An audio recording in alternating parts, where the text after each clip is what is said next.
Hello, আসসালামু আলাইকুম everyone. আশা করছি তোমরা সবাই ভালো আছো। আজকে আমি তোমাদের সাথে শেয়ার করতে যাচ্ছি বিরিয়ানি রান্না। তোমরা কে কে বিরিয়ানি লাভার আছো জানাতে পারো। তো বিরিয়ানি রান্না করার জন্য প্রথমে আমি চিকেন নিয়েছি, কারণ আমি চিকেন বিরিয়ানি রান্না করব আজকে।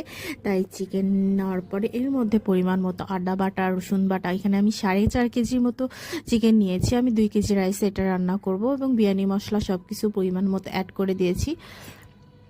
বিরিয়ানি রান্না তোমরা কম বেশি সবাই জানো, সেজন্য আমি সব কিছু ডিটেলসে বলতেছি না।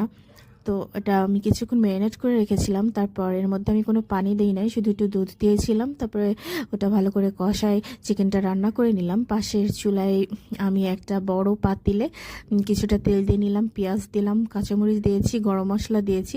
তারপর এটা একটু ভেজে নিলাম। ভাজা হয়ে গেলে এর মধ্যে আমি আগে থেকে পানি ছড়িয়ে নেওয়া পোলার চাউলগুলো অ্যাড করে দিব এবং এটা খুব ভালোভাবে ভাজবো, কারণ ভালোভাবে না ভাজলে বিরিয়ানিটা ঝরঝরা হবে না।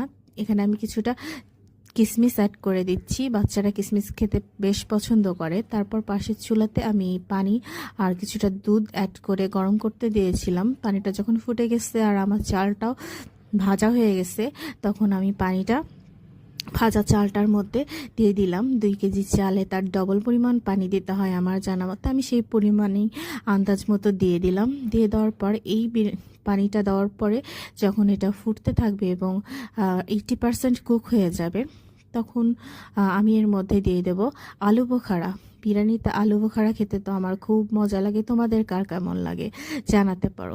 আলু বোখারা দেওয়া হয়ে গেলে এখানে আমি আগে থেকে ভেজে রাখা আলুগুলা, এটাও 80% কুক করে নিয়েছি আমি। আর আলুর সাথে কিছুটা কালার অ্যাড করেছিলাম যাতে দেখতে ভালো লাগে।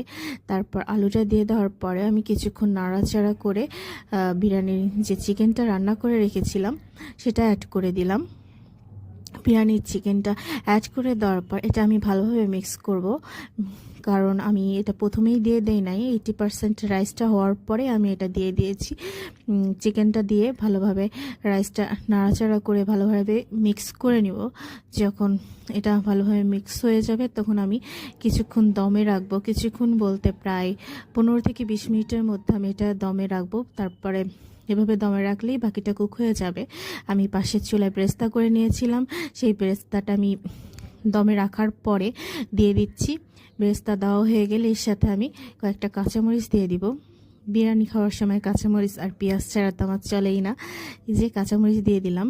কাঁচামরিচ দেওয়ার পরে অলমোস্ট 5 মিনিট আমি আবার এটা দমে রাখবো। তারপরে রেডি হয়ে যাবে আমার চিকেন বিরিয়ানি। আসলে এটা আমি আমার মতো করে রান্না করি। সবাই ভালো থেকো, সুস্থ থেকো। আল্লাহ।